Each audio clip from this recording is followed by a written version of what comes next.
I'm Sari Kimbell, and I've done just about everything in the food industry. I have helped hundreds of packaged food business entrepreneurs, and now I want to help you make your delicious dream a reality. Whether you want to be successful at farmers markets, online, or wholesale onto store shelves, food business success is your secret ingredient. I will show you how to avoid an expensive hobby and instead run a profitable food business. Now let's jump in. Welcome to the podcast. So happy you are here. This is a very special one for me. I am talking with April and Earl of Better Than Provisions, and I love all my clients, but these guys are definitely some of my favorites. And we have just been on a journey together for we're going on a year and a half now. And I have just watched them grow and evolve and really transform their business. And you're going to hear all about it in this interview. And I will just say, we talk about them setting some big goals for the year. And we just had a call yesterday, and they far and away exceeded their monthly goal, their stretch goal. And it was so amazing to celebrate with them. And we are totally on track to hit that big annual goal as well. So, so fun. So as we come out of Thanksgiving week, I just couldn't think of a better episode to air than this episode with April and Earl. I just have so much gratitude for both of them, for the journey we've been on together, for watching them grow as humans and business owners. It's just been truly a gift of my life. And I can't wait for you to have a listen. I do want to throw out two offers to you here at the beginning, because we do have some time-sensitive things coming up inside Food Business Success. So I am closing the doors on November 30th. That is today, my friends, in case you are not looking at a calendar, tonight at midnight for the online Food Business Success program. It is now a monthly membership rate, which is super affordable. I really wanted to help all of you out there who have that nudge, right? Just starting out your business, just thinking about starting it in January of 2022, maybe. And you are wondering where to start. That is what Food Business Success is for. And those doors are closing here shortly. So I don't want you to miss out on a special live workshop all around goal setting and setting up your goals, your business for 2022, so you can hit the ground running in January. If you decide to wait, it's fine, but you are going to be starting late. You're going to be behind where you could be like just right out of the gate, right? Just starting after the holidays. So we're going to be doing some really great work inside the program, some deep work on goals. And I want people to be in that program who are excited and ready to go to get set up for the new year. So if that sounds like something you're interested in, just go to foodbizsuccess.com and then click on I want to start a business, and that'll take you to the short application, and then you'll be able to get registered. And again, those doors are closing, and you will not be able to get in until later in 2022. So this is your opportunity. If you need a sign, this is it. The other thing I wanted to share with you is that I do have several openings for new business coaching clients in January. So if you want to get started in January, set yourself up to go after a big goal with one-on-one coaching from me.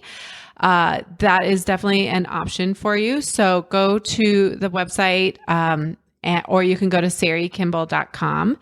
But apply for the coaching program, Sari Kimbell Coaching, and you get full access to Food Business Success, but you also get weekly calls with me and so much more one-on-one help. All right. The other thing is, if you are wanting to watch us on video, I did go ahead and put up the full video on YouTube. This intro is not on YouTube because I tried it a number of times and something was going on with Zoom. So we're just doing it this way. But here, as soon as I finish this little intro, the video will start and you'll be able to see April, Earl, and I in our Better Than Provisions gear talking all about their business. All right. I think that's enough intro for today. Let's get to the interview. Welcome, April and Earl of Better Than Provisions, officially onto the podcast. Thank you. Thank you. Good to be here. Thanks for having us. It is. I know it's like, when is the right time, because you guys just keep hitting milestone after milestone and crushing it. It's like, well, let's wait till this. But at some point we just got to do it because you guys aren't going to stop. So we'll catch up another time down the road and it'll be even better. But so April and Earl started Better Than Provisions. I'm going to have them tell you their story a little bit more, but they're down in Tucson, Arizona, and they have an amazing keto granola. And they started working with me about 1 year and 3 months ago now. And it has just been my honor and pleasure to work with this amazing couple and these individuals. April and I tend to make each other cry. So. No crying this hour. Happy tears. Yeah, we need to get some context there because we want to make sure that people don't think that we're making each other cry by working together. That's true. No, thank you for clarifying that. No, yeah. we generally make each other cry from all the love and all the feels and all the good appreciation. And Earl too, but I don't typically cry as much. I don't make you guys cry. Anyway, so why don't you guys just take a minute and introduce yourselves and your business officially to everyone listening and tell us a little bit about your background and where you're at in your business.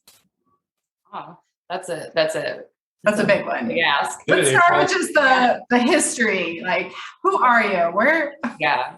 So our history, just kind of dating back to when this all started-ish, is that I have a background in holistic nutrition and Earl has a background in massage therapy. So we were very about the healing of the body through holistic methods, right? And my journey, and we may have talked about this a little bit on the coaching call or the coaching podcast episode, is I had a long history with ups and downs in chronic illness. And so my approach to healing myself was very holistic, had a lot to do with what I ate and what I was putting into my body. And so that was really important to me. And it's been a long journey in the regard that I've had ups and downs through the past 2 decades.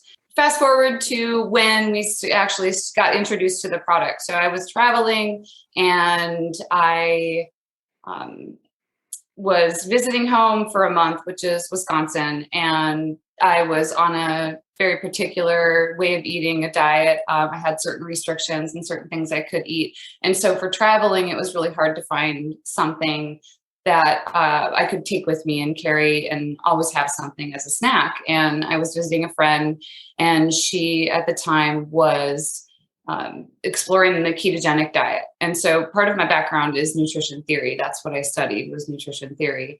And the introduction of her, at that point, I hadn't really understood anything about keto. In fact, I looked at it and I was like, are you sure about this? I don't know about this. Now, this is fats and yeah, what is this? Eating all this fat. It can't be good for you, right? And that was my first thought around it, right? But then she had made this, granola product. So it was like a trail mix. And I was at her house and I'm like, oh, I'll try what you're making. She's like, I make these different things. I make this granola. I make these things called fat bombs. And I'm like, well, it sounds good. Like it sounds tasty. I'll try it. And so I tried it. I tried the version that she made. And I was like, oh my God, this is so good. And so she made me a batch of my own that I carried around with me as I traveled. And it was it was free of all the things that I was avoiding. And it was also really, packed with vitamins and nutrients and good things that I really wanted to, it kept me satisfied. It was filling and it was also nutritious. So I she gave me her recipe.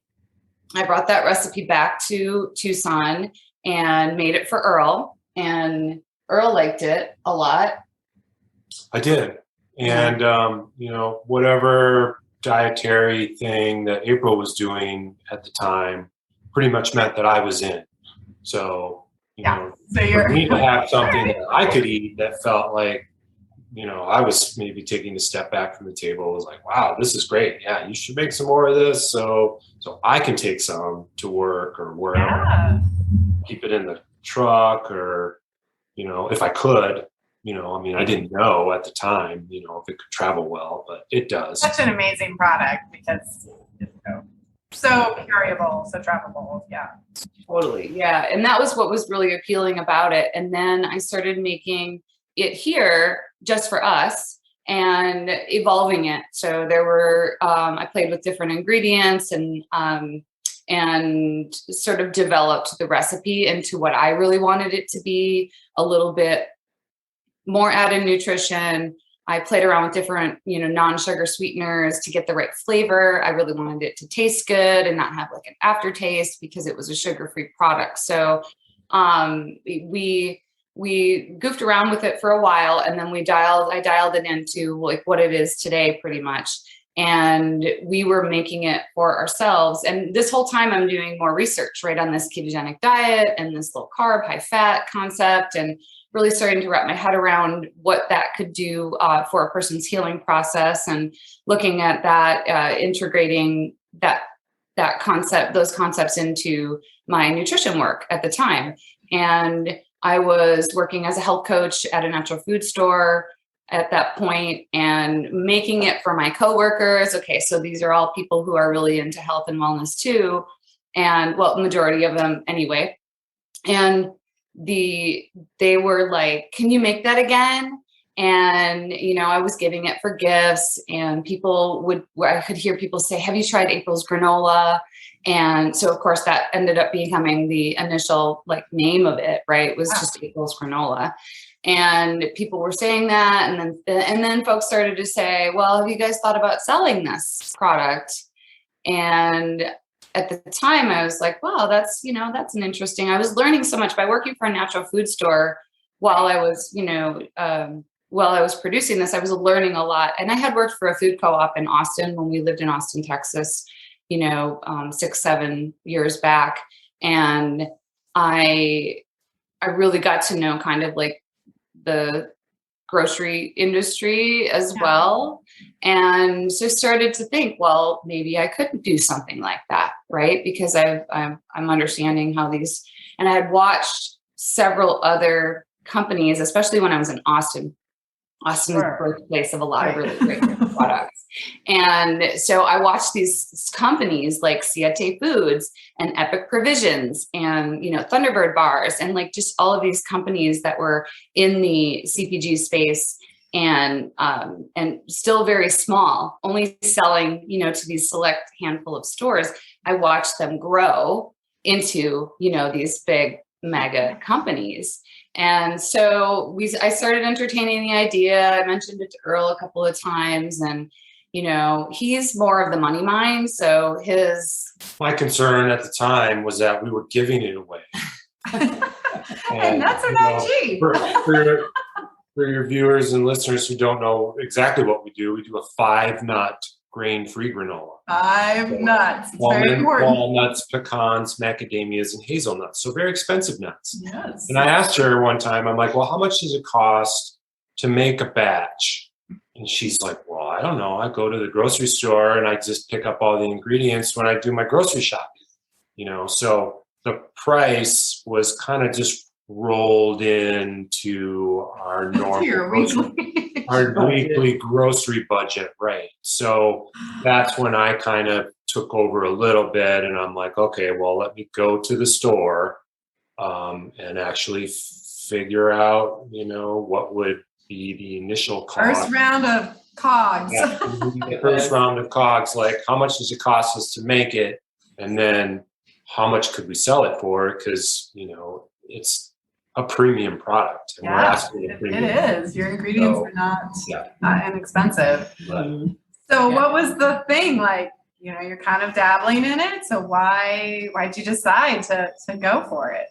Well, I think you ran the numbers and he was like, oh, we could make money doing this, right? We could, and at the beginning, it was a lot of like figuring out, well, what do we price it at? And I had gotten the advice from another friend who was in a product business, like, do not underprice it to start, right? To ask for what it's worth and be confident that you'll find a consumer that's, willing to pay what you're asking for it. For something that is really quality. And so we kind of ran all of those scenarios, and we had I had worked for a farmer's market prior, and so we had some like friends in a certain farmer's market group here in Tucson, and so we decided to just jump in and give it a try, and just start with the farmer's markets. Mm-hmm. And that's what we did. We got started with one farmer's market. In fact, we didn't even have our own booth in the beginning. We had a space that we shared with another vendor so that we could try it out. Yeah, so, I love that. And you were cottage food too, right? Yes. Sorry. Yeah. That was the thing, if we would have tried to start this business in Texas or even in Wisconsin, where we're from, there was no such, laws there. Like, we would have had to start out in a regular kitchen and all the that things. Really allowed you to so tiptoe in a little bit. I was like, well, Arizona's going to let us do it. We might as well try it. You don't have to pay rent or all the permitting and stuff that we eventually had to do. But foot in the door was relatively easy, honestly. So love it. What we realized, going to the grocery store too, was that in addition to like figuring out the COGS and is it worth it for us to go through this, is that there really wasn't another product out there like it. And for sure one that didn't taste as good. Right. Because we, through the keto thing, I had gone grain free, and it made such a huge difference in my inflammation. As a massage therapist, my hands hurt all the time. So, taking the grains out, I'm like, well, I'm already gluten free. What's taking the rest of the grains out? That's not gonna make any difference, but it did. It really did. Yeah. So then it was like, well, let's try some of the products that are out there. Let's see who we're up against, really. Well, that came later, though, I think, because initially, I don't know. nobody. Well, 5 years ago when I started making it, there was not another product on the market like it. And You're then right. when we started in business, there was still really nothing available for purchase. And so we were like, well, that was another reason I think that we really looked at it was there's nothing out there like it. So this is really probably a great time to see if we can sell a product like this. Yeah. And, but our trajectory has been a little slower. So of course now there are a lot of companies out there doing similar products. But I think that too has sort of been a blessing in its own way because they've paved the way for the grain-free concept, the ketogenic food concept. So there's been a lot of groundwork that's been laid as a result. But you're right. A lot of people are very educated, and the informed questions I get daily. Sometimes I don't know the answers. I had to go to April and ask, what are they really asking me? Mm-hmm. So about the diet, and specific nutritional questions, and how do I calculate net carbs, and I better become an expert. Yeah, right. Yeah. And I did. The questions I didn't know the answer to at the farmer's market, I take them back to April, and then after you get asked the same question, a dozen times, then you're like, I know the answer to that. I don't even have to look at my notes. Yeah. When I think that sort of points to one of the other differentiators, right, is my nutrition background. Mm-hmm. And I wouldn't have thought that I would have ever developed a product, right? I was, my space was in coaching and nutrition counseling. And that was where I thought that I was going to be, right? And that's the practice I thought I was going to grow. And then this sort of just naturally evolved. This of that. And then, you know, and then it's interesting to look back though, because I mentioned my history with working for a food co-op and then working for a natural food store. Yeah. And to see how like the groundwork was being laid all along for me to sort of step into this role and know a little bit more Yeah. than the average person. But I mean, our intention initially wasn't even to sell it in stores, right? It was just, let's do this farmer's market and see what happens. And, you know, so we got ourselves some craft bags from Amazon, and we got ourselves some Avery labels. And I actually have an older bag. Oh, So no, you see on YouTube. Great. See it. We'll talk about branding here in a minute, but yes, here's the OG, I guess OGPS. Yeah. And that was actually like a second or third iteration of what we started with. Like initially we had these little round stickers that we would print like a pumpkin on, or a heart. We had a heart, we had a flame, you know, the little emoji flame we had for sweet heat for our spicy one. We had the little that, and those were all stuck all over, and it was very cutesy and cartoonish and very farmers markety. I love it. So markety, yeah. No, but it's fun to look back at your progression, and I love that too. I think April, you and I share that in common, where we've done a lot of different things, and then you look back and you're like, oh, there was a plan. I just didn't know at the time. I mean, because you kind of have some marketing background and some trade show. I mean, you've done a lot too. So yes. So how long were you at the farmers market? And then let's go to like COVID, when COVID hit. So okay. Yeah. So we started the farmers market in 2018. September of 2018 was when or the end of September. So I would say like October 1st is kind of what we put as our anniversary date. And we were doing the co-sharing, co-space with our friend who did like seed crackers. We were with her for what, like a month or so maybe. And then we got our own space. And then we just rolled with that one farmer's market for what was maybe a year. I think so, yeah. Yeah, because the end of 2019, right? So this is just like pre-COVID. We had added farmers markets. We had added a couple of farmers markets. We had at least three. We had tried one additional one. We were in the co-op. The co-op here picked us up right away. Right, you had the wholesale. One of our biggest supporters. They helped us figure out some of the like licensing and insurance and pricing. Now we got to be in the kitchen. And yeah, they were very transparent. I mean, we asked them questions about like, well, what are you looking for in a margin? You know? Yeah. Right. And they helped us figure that out. Like literally helped us figure that out. So, shout out to Food Conspiracy Co-op in Tucson. Just a really great place and great people and really supportive, and, you know, allowed us to figure that first wholesale account out. And then when we look toward the end of our first year, we're going to, you know, we're like, oh, well, we could grow this in other ways. We could maybe get more wholesale accounts, you know, starting to think about that and ship and have a website. You know, we did have a website. We did do some shipping, although we didn't move into a commercial kitchen space until the beginning of 2020. Yeah. So it was literally, what was it, January or something of 2020, we moved into the kitchen space. And we started working with out of high hopes for really high hopes. January, we were so excited. Taking on the world. Yes. And then come March, right, things started to shut down. So we started to get a little concerned. Fortunately, our farmers market stayed open as an essential business. So we had the that was really the biggest fear, you know, because that was at that point, 80% of the money coming in the door was from farmers markets. I mean, it's a big percentage, but, you know, if they would have closed the markets down, and they talked about it, like the city, the state, everybody wanted us closed. But our particular market is mostly farmers and food vendors, whereas a lot of the other markets had like crafty type people and that kind of thing, those got closed down. A lot of them were closed for the entire time. Yeah. And, So, and to remind people that you guys are in Tucson, so your seasons are a little bit reversed. So from some of the other countries.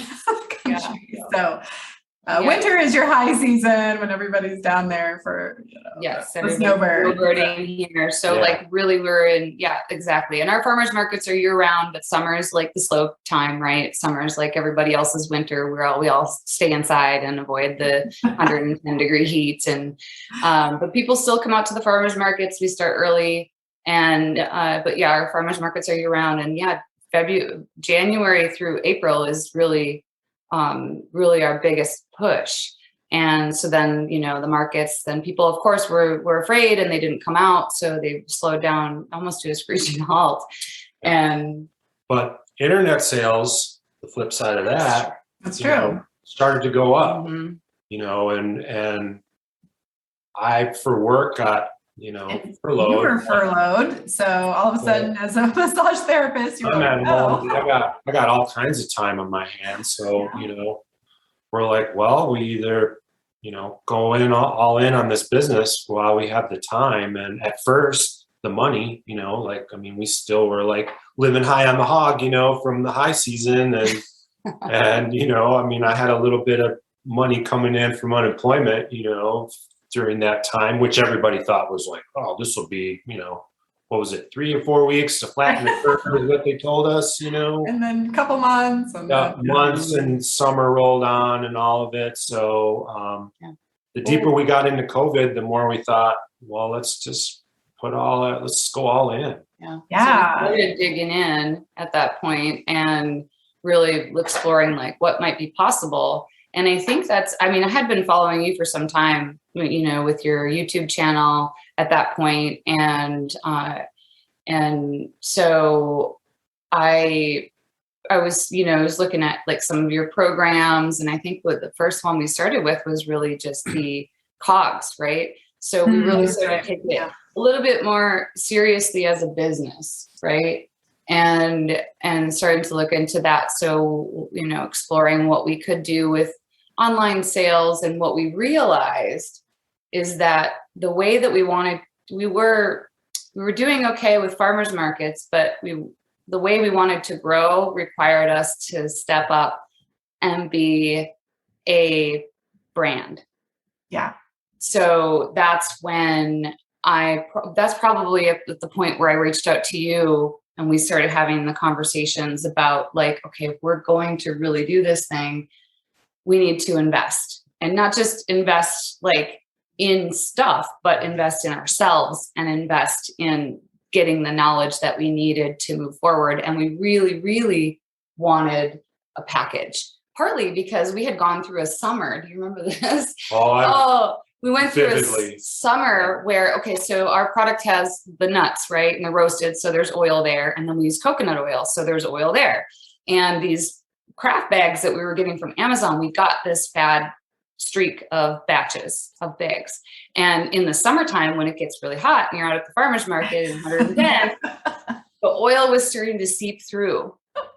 And we had secured this account at one point with this natural food store in California. And they were like really excited. And we even had somebody out there to do a demo for us. It was a friend of my sister's who did food demos at natural food stores. Interesting connection. But, and so she got us into this natural food store and she did a demo for us. And then we shipped a shipment to them and all the bags had leaked. Every single bag. Oh, I don't remember that. And the same thing happened.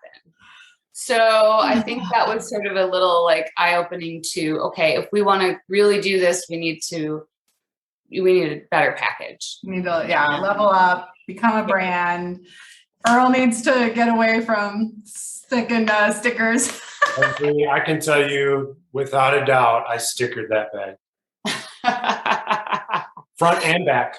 Do you have dreams still, like nightmares of Avery label sticking? Well, it's funny you mentioned that because we actually used the last of our sweet heat bags yesterday in the kitchen.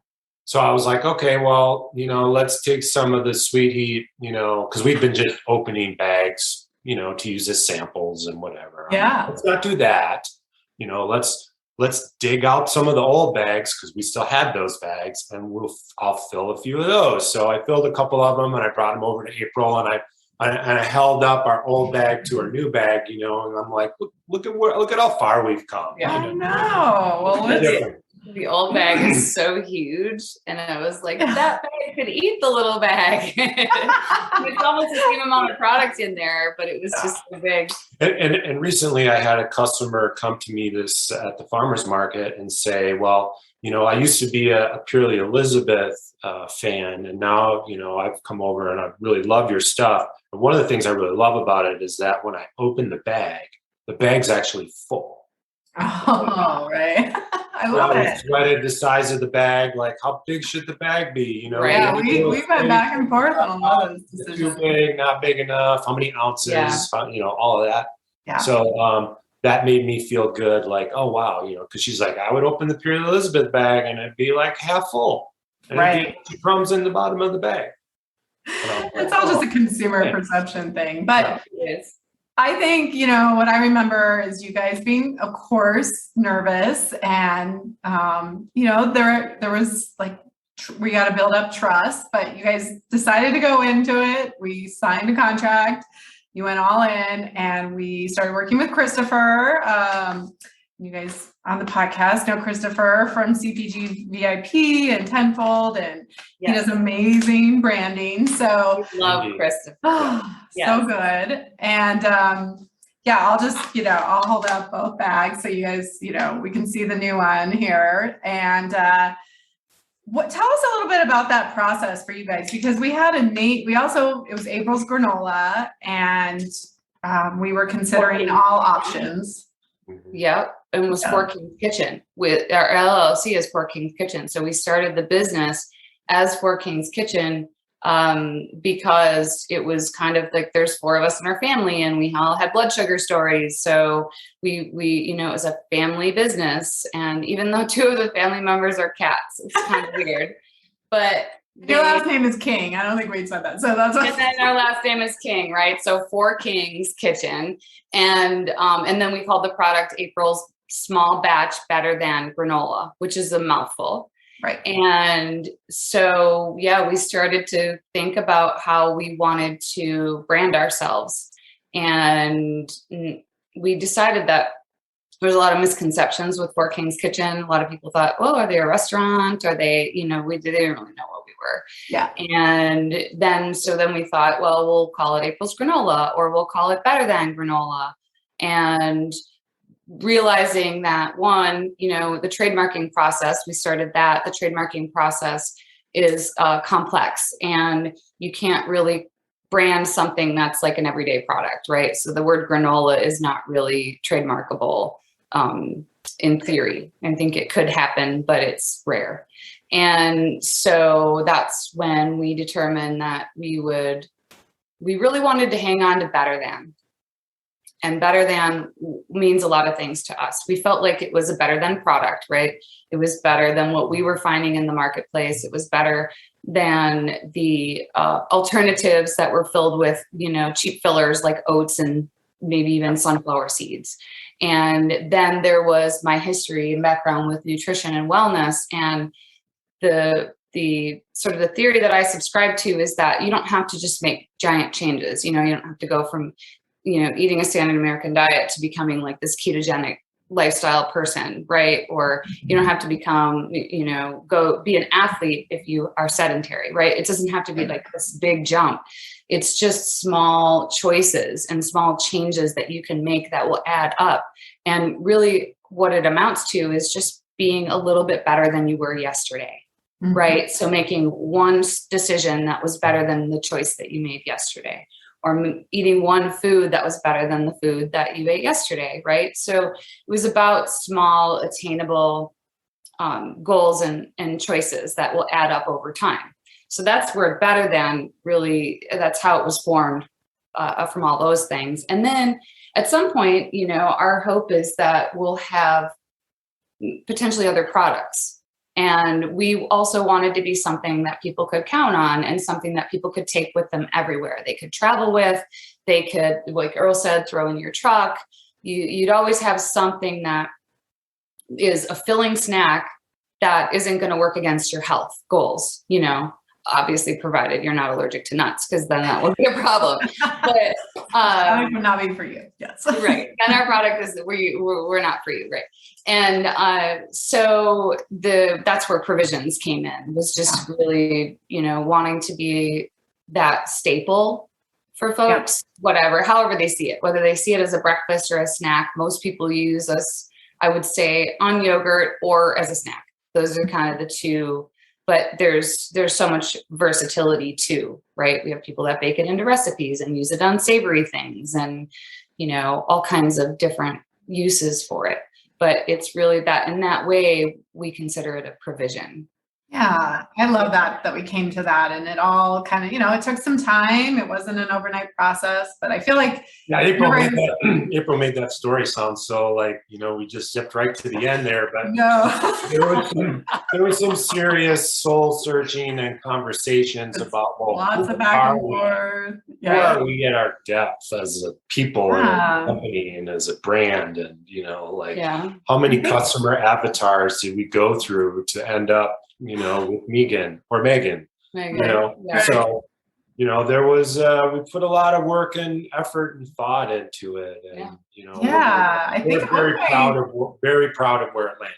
Oh my gosh. Yeah. Cause I think weren't we kind of going to go with April's or something along those lines. And then we shifted, and it's like magic now. It's like, oh yeah, this is exactly what it was supposed to be. And then we got with Christopher and started on the branding process. And you can see if you're watching the video, we got April and Earl have their cool shirts. I got my t-shirt. Yeah, I'll step back. It's in the microphone. But that process, to your guys' credit, you took this process very seriously, and we spent the time. I think I realized pretty quickly that, this wasn't going to be one of those hurry up, let's just plow through and get it done. Like, April, you're very thoughtful. You want to come back and question, and both of you guys do. And so it was a process, but I'm so glad we went through it and we got exactly what you wanted out of it. I appreciate you having that perspective, because I'm thorough, and definitely, I can be a little bit gun shy too when it comes to making decisions. And, I think that's part of what I've learned through this process, is how to better make decisions without sitting on it too long. Because time goes fast. Yeah. We were both A++ people when you met us. For sure. Which was part of the reason I think we dragged our feet on a lot of the decisions that needed to be made. And Sari, thank you for introducing us to B- work, because we would not be this far along without it. And we joke about it all the time, as we're moving through our day, and I'm in the kitchen, like cleaning up the kitchen. I'm like, you know what, babe, I'm just going to do some B- work in here. I'll do some of the dishes, but some of these are just going to have to sit in the sink until tomorrow. Yeah. Well, I think that speaks to also, talking about just your support, like teaching us the concept of B- work over always trying to be perfect. But your level of support in like the level of accountability that we have, by working with someone who has your level of expertise and your ability to, and your background with building your own business, to know like when it's appropriate and when it's not, right? So like you and I have been going through this whole, like, we've had to make some changes to our package, and like the package is one of those things you want it to be as close to A+ as you can get, because that's what we're facing the public with. But some of this other stuff, like this farmer's market sign that we're about to create, it doesn't need to be to that standard. It can be good enough and people aren't going to question it. Right. Or your social media, your reel, right? You've really done a great job of like, I think as a recovering perfectionist myself, and it's still a process, but perfectionism can be good in certain areas, but then it can just slow you down. And ultimately it's a tool for procrastination, right? Because if it's not perfect, then I don't put it out there, and then nothing gets put out there. So I'm not listenable. Yeah. So to your credit, you've gotten so good at just putting stuff out there and like making decisions and that kind of thing. But I just want to finish up with branding. So, we spent a lot of effort, a lot of time, Christopher, through a lot of your feedback. I guess tell us what you were looking for in a package, because I think we got there. But you were wanting some pretty special things in this package. Well, Earl had talked about us being a premium product. Yes. And so we wanted everything that was associated with the brand to feel that way, right?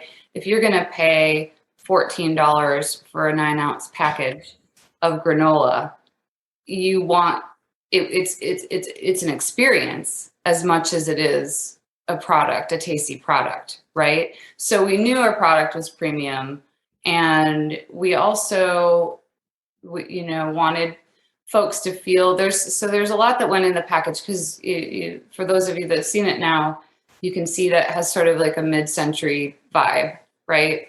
And so some of that came just as a review of who we actually have as customers, and we have a couple of different demographics. We have a younger demographic and we have an older demographic. So the older demographic can really resonate with that sort of mid-century feel as a nostalgic, like I have been there thing. And then the younger demographic sees it as something retro and cool and fun. And it's like, it's made its way back in that way. So, and the mid-century is a little like who we are as people, right? It's kind of the aesthetic we're into.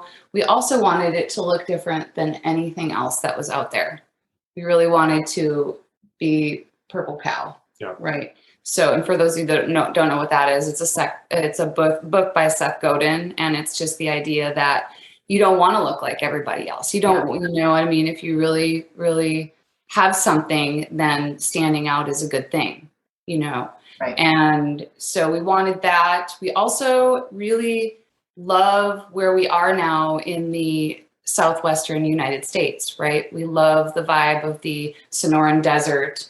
And so you'll see in our colors Mm-hmm. represent a little bit of that warmer. It's got a mid-century color palette, but it also has a color palette that works really well where we're from now. Yeah, I hadn't even thought about that, but yeah, you're totally right on that. Yeah. And, Christopher just sucked all this stuff in like a sponge. It's true. And gave us what, we wanted, but even what we didn't know we wanted. Because, like she's talking about the Southwestern color palette, like I missed that. Like, Right. it was April or even him or someone else had to point it out to me. And I was like, oh yeah. Amazing. We got That's that. so good. Yeah. Yeah. Oh, in there. But, he really did such a great job in interpreting what it is we were looking for and the feel that we wanted. And, he gave us other choices, right? We could have been this sporty, I remember. He And made now it hard. the white one. He Made it hard. easy to He gave choose. us 3 really great Yeah, concepts, they were and we three could really have great choices. Right, we could have went any one of those Don't directions. away any of them. And so, but I think like the third option, which is right now what you have in your hand, is a variation of the initial design that he presented as a third option to 3 choices. And we entertained all 3 of them, but that one felt the most purple cow. That one felt the most like us. And that one felt like it was different enough that we could really stand out in the marketplace and on a shelf. Yeah. And for me too, you guys, we went with photography. We decided not to go window.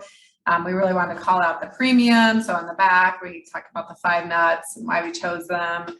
They're works of art. Like when they stand next to each other, they all go together.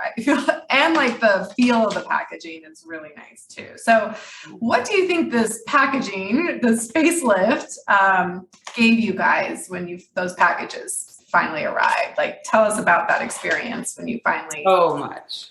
I haven't been a parent, but I've built a house.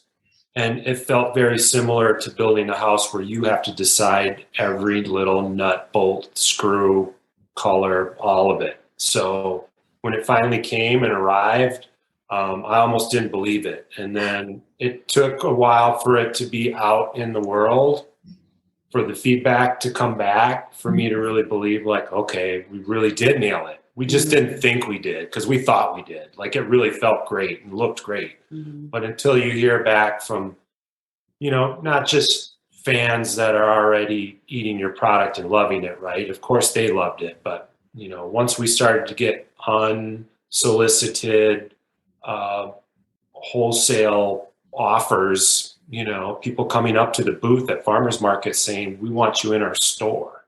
Yeah.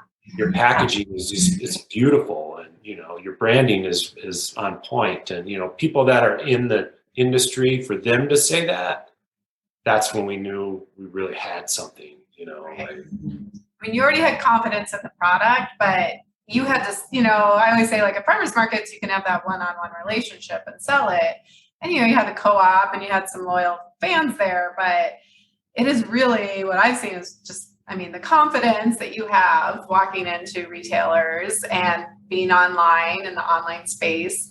And then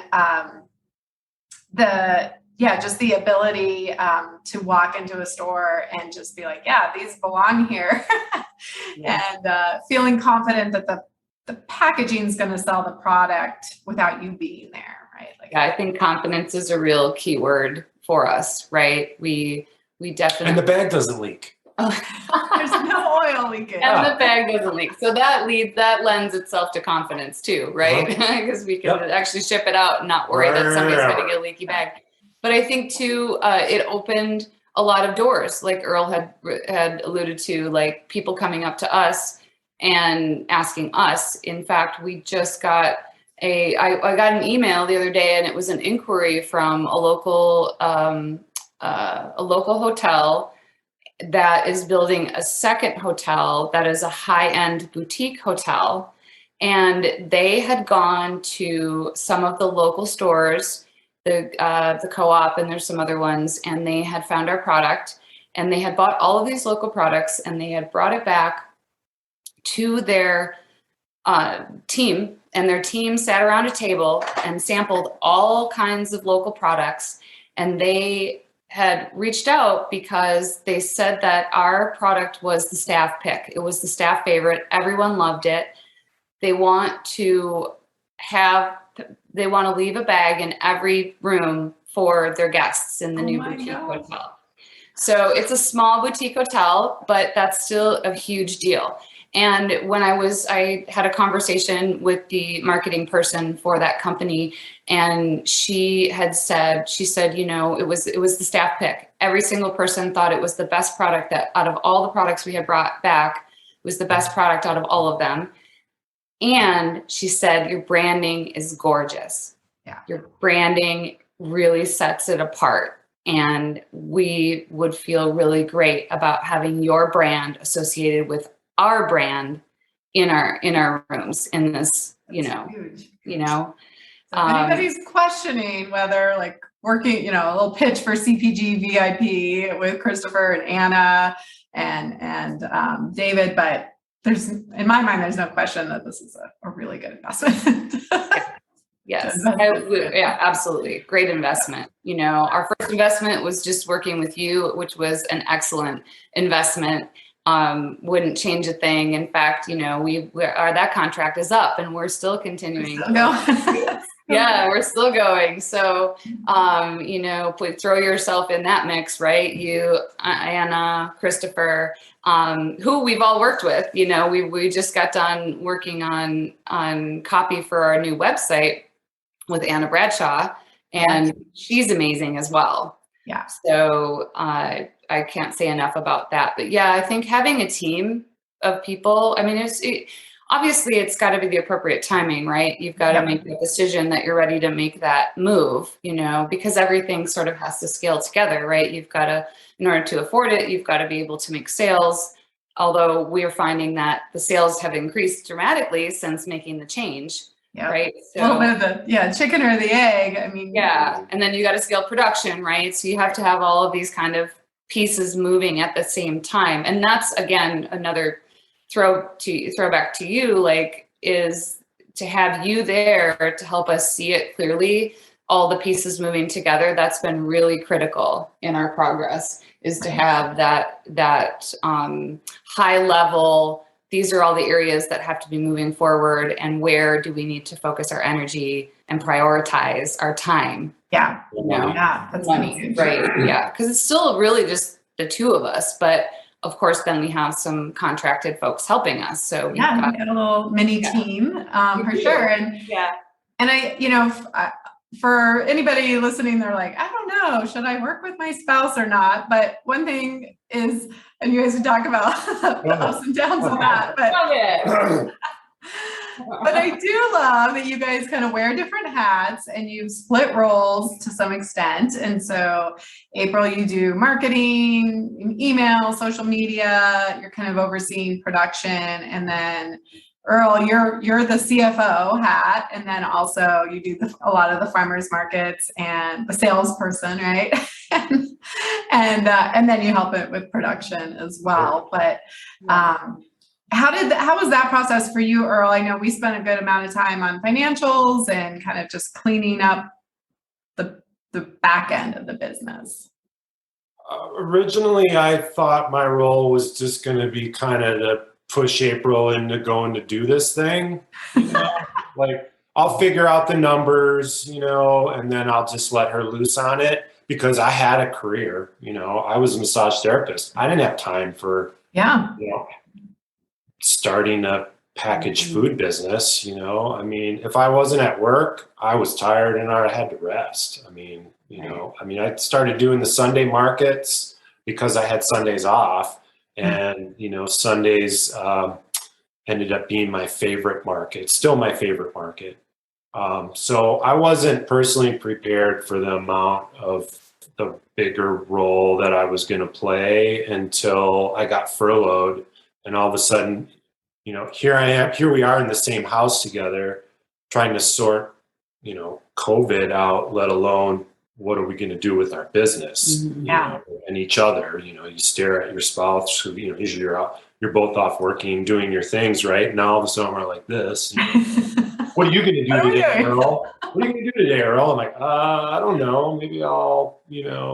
Maybe I'll take Sari's course on cogs and, I'll learn something. So it was definitely a very, and continues to be a growth period for me.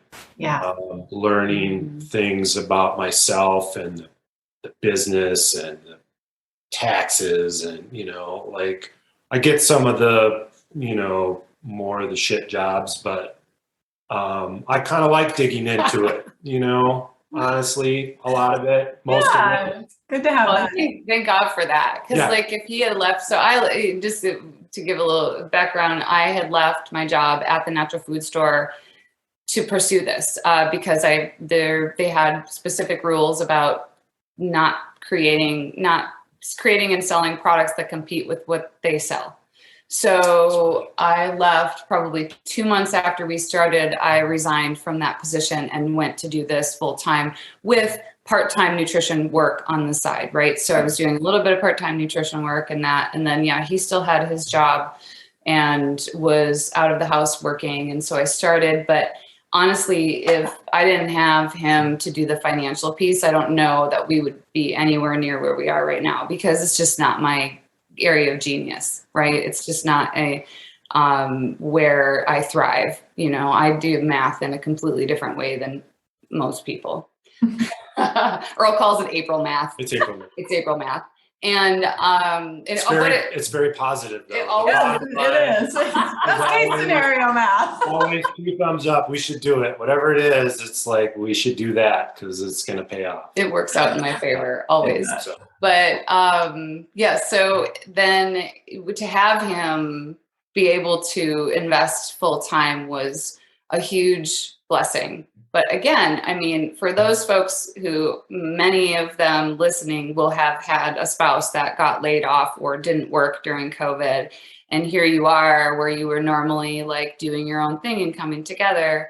Now you're together all the time. And so I think that that was something we had to navigate it. And I would say, and I don't know if you agree with me here, but I would say that we grew in our relationship in ways that we might not have if we didn't have this business. You know, we had obviously that COVID break, there was a lot of weirdness in all of that, but that aside, just entering into this working partnership has forced us to really look at and evaluate how we make decisions together, you know, how we get things done without, you know, bringing too much emotion into it, right? And then also when there is emotion, like how do we deal with that? Yeah. And you know, because it doesn't work if you're in business together with your partner and you are in like an argument about something unrelated, maybe related but unrelated to the business, and you decide you're not going to talk for 2 days, that doesn't work when you're running a business. Just hypothetically. Yeah, decisions don't get made and people don't get responded to, and it's just not a good look, right? Yeah. And it's definitely not a good feel. So I feel like this has given us an opportunity to really, you know, become better partners. I'm a cyclist and have been for 20 some years now. And I've always heard, although I've never ridden one, that a tandem bicycle is really the true test of any relationship that you might have. Yes. And I would say having a business together is very similar to that. It will point out all the cracks that you think you got sorted out, but no, don't have that one sorted out yet. So, but it's been really great. And in a lot of ways, you know, I don't know if we'd still be together if it wasn't for the business. I think the business was a glue that, you know, especially through some of those really hard times of like, well, you know, if I'm not a massage therapist anymore and you're not a nutritionist, then who are we? Who are we as people, let alone as a business and a brand and an avatar? And, you know, I mean, you guys have reinvented yourself. Talk about doing hard things. We did some really hard things in this last year and a half. So sure. Yeah. And I know there's been times you guys took some breaks. Mm-hmm. Oh, funny story. We took some breaks. Yeah, we took not from each other, but from the work. But my ex-husband used to say, if we ever rode a tandem bicycle, we would get a divorce. And we actually never did ride one, but here we are. So yes, I completely agree with that analogy. Well, I mean, relationships are hard without running a business together, right? Relationships definitely, I mean, to have a successful one, you need to work at it. You can't it just doesn't happen. So to your guys' credit, I mean, you were already doing personal development work. You'd done the Enneagram. You know, I remember you asking me about my number, and you've done some other work. And then you guys were willing to do the work. You know, you've done Badass 30. We've talked about, you know, decision-making trees. And so you guys have independently done the work on yourselves, but then also together. And I don't know that you could do if people are thinking it's going to be like a cakewalk to work with your spouse and make it so easy. Yeah. I would challenge that. There's a book in there. There's a book in there somewhere. Yeah, I'm sure. Well, let's just jump to the future. I mean, there's so many things we can talk about, but what I'm most excited about is in businesses that I work with, there's the grind, and you guys did the grind at the beginning. and you were kind of just reinvesting, you were bootstrapping, and then, you decided to do this next level up of your business. We went through, I mean, it's still a grind, all the nitty gritty. I was going to say, we're done grinding now? You're not done 100%, Okay.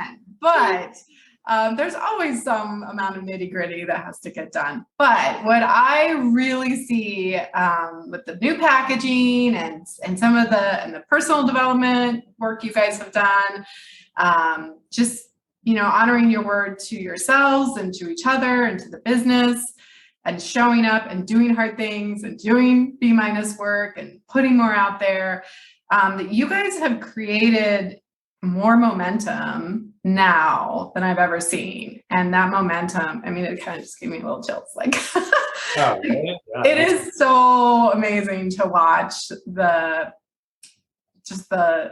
more ease. It's not perfect by any means, but it just feels like you're having more fun in your business, and the money, the sales, the growth, the confidence is all happening at the same time.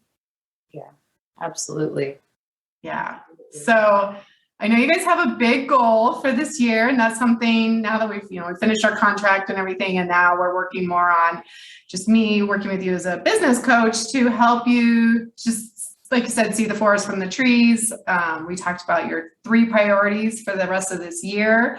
But it's, I mean, I don't have any question that you guys are going to reach your big goal for the year, but how are you guys feeling as far as end of the year 2021 and then going into 2022?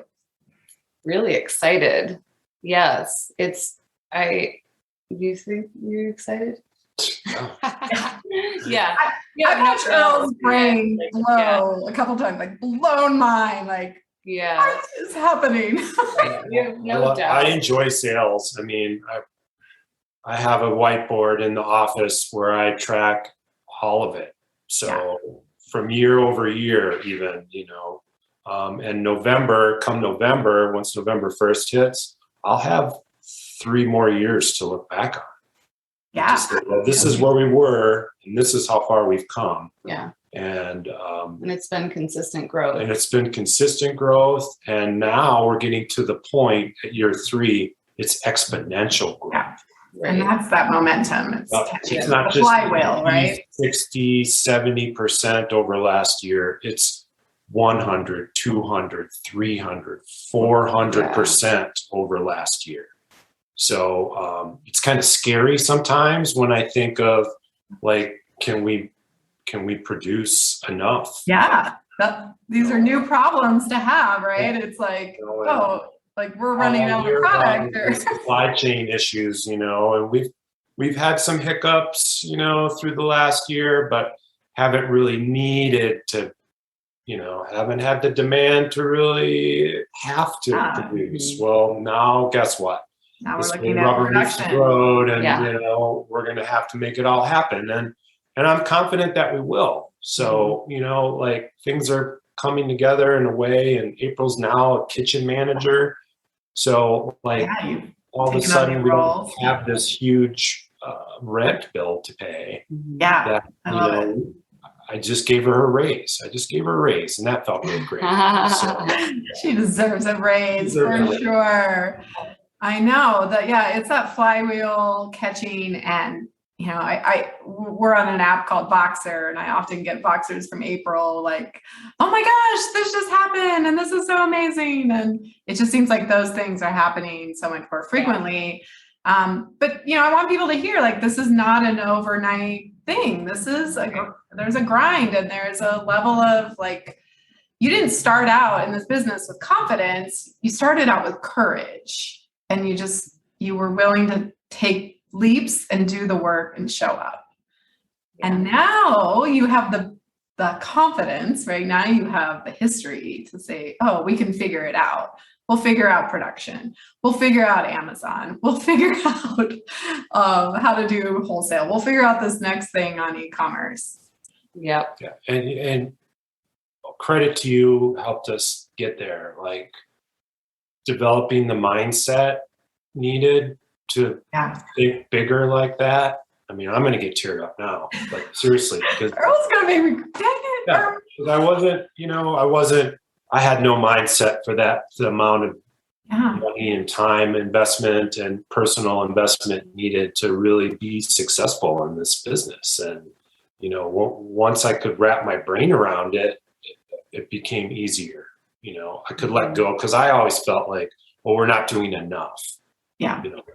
Why aren't we calling people? Why aren't we giving everybody, why am I not yelling at people at the farmer's market to come over and sample our delicious granola, right? Mm-hmm. Like, I always felt like, well, I'm not trying hard enough. But, when you do the work on yourself and you do the work on your business, like you say, the grinding out work, the packaging, the behind the scenes stuff, the social media that April does. Like, at first, when we started the business, I didn't see I'm like, social media, what is that going to get you? Where is that going to, where does that play into it? But now, knowing what I know now about how the world and sales and all of it works, like, you can't run a business without social media. Like, it's a compounding effect. There's no one post that's going to be like, oh, this is the magic post, right? Well, I think that could be said for the whole business, right? The compound effect. It's really just been, one small triumph over the next that's built up our confidence, built up our sales, built up our presence in the community, built up our customer base. It's one interaction and one choice at a time.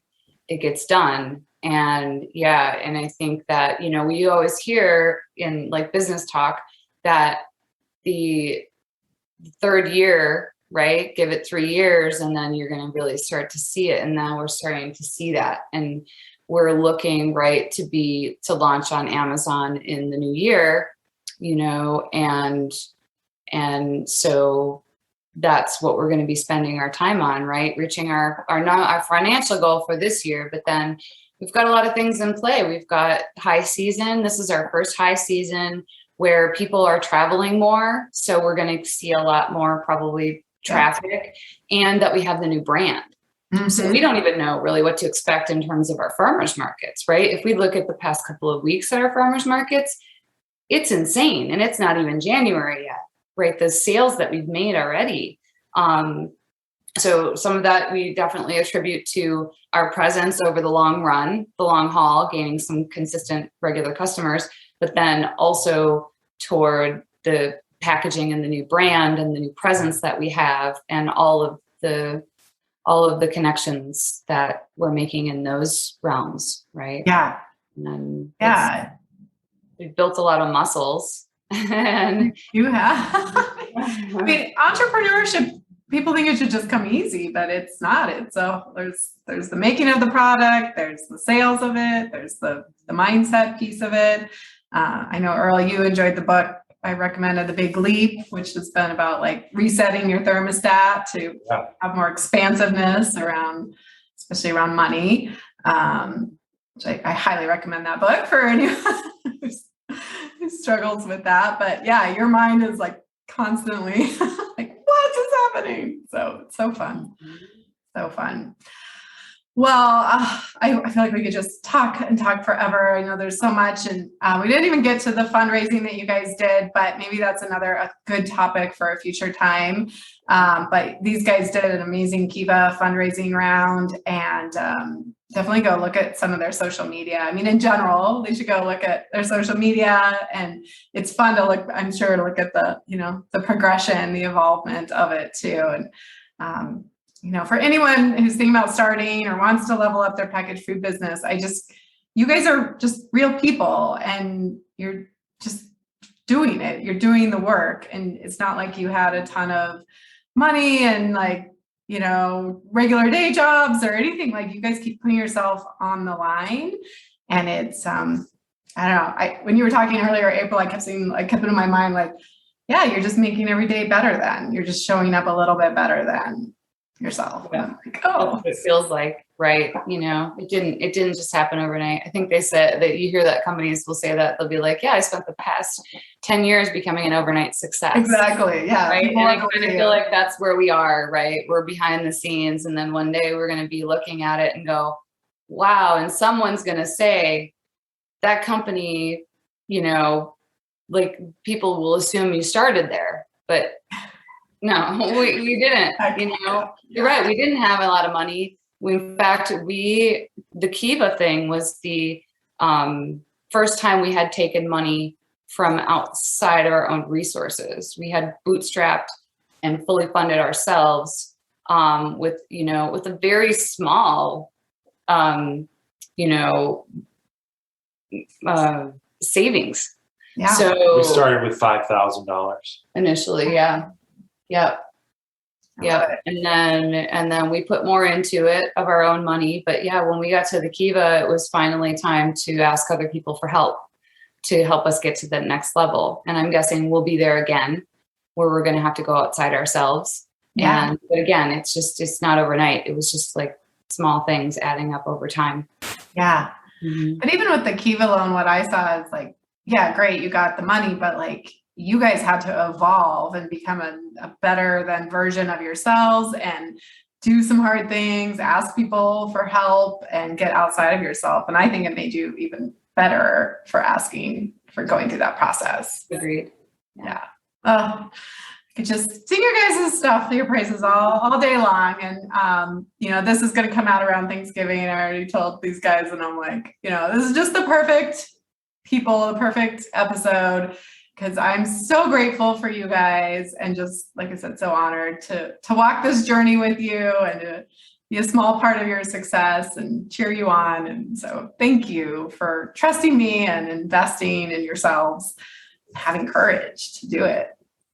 Thank you for riding with us, because I know from your end, it's probably, a challenge to support, not in a bad way, but a challenge to support people who are going through this, because there's so much that we've gone through, that isn't just the to-do list, is the growth that has had to happen, and the personal challenges that we've had to overcome, just as people. So we can't thank you enough. And you could have walked away several times and been like, I'm done with these two.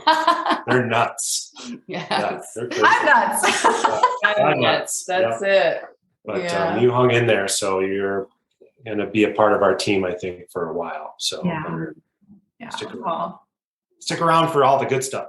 Yes, we're riding the wave now. Ride the wave. We get better than from here. So. Oh, amazing, you guys. Thanks for being here with me today and spending part of your afternoon. Appreciate it. So good, you guys. Thank you so much for listening. I hope you enjoyed this as much as I did recording it with them. There are such good things in store for April and Earl. And I apologize about not having my podcast microphone on, but that's all right. We do B- work around here and we just keep moving forward. I want to give you that last reminder that Food Business Success does close today on November 30th at midnight. So if you are thinking about joining, if you've been wondering if this is your sign, if this is the time, yes, it is, because it is closing for the rest of 2021. And if you want to join me inside the goal workshop on December 2nd, you have to be a Food Business Success monthly member. So what are you waiting for? Head over to the website, foodbizsuccess.com, and I would love to see you live on that workshop or in one of our group coaching calls. All right, until next time, I hope you have an amazing week. Are you ready to start that delicious idea that you make in your home kitchen, or grow your existing packaged food business and take it to the next level? The most successful food business entrepreneurs have support, guidance, focus, and accountability to help them make it happen quickly without wasting time or money. Plus, I think starting your packaged food business should actually be fun. Food business success is your secret ingredient to creating your food business dream. Please don't go this alone. Check out the private free Food Business Success Facebook group to connect with other foodpreneurs, get your questions answered quickly, share your wins, and receive special training and tools I only share inside the private community. Just search for Food Business Success on Facebook or get the link in the show notes. Curious about how Food Business Success can help you? Head over to foodbizsuccess.com and fill out the application to see if you're a great fit for the program. Together, let's make your food business dream a reality.